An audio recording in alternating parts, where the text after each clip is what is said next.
Engkaulah ratu di mahligai permata, istana bayangan syurga.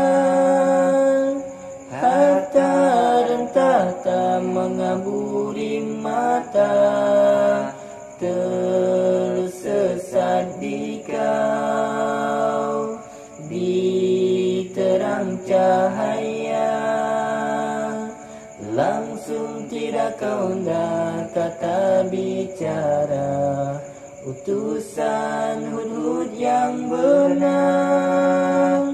Seruan mengajakmu taat yang esa, tinggalkan menyembah Tuhan Sang Surya. Balkis kau bijak dalam menilai dan membuat pemilihan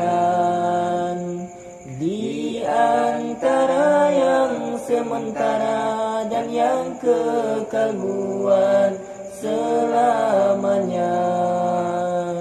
Keindahan dunia yang hanya pinjaman untuk seketika, atau kebahagiaan hidup di akhirat yang dijanjikannya.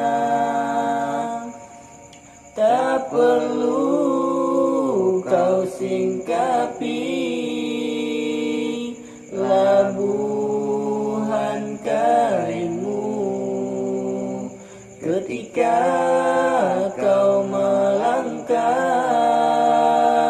ke istana Sulaiman. Bukannya air yang kau pijak, tapi kaca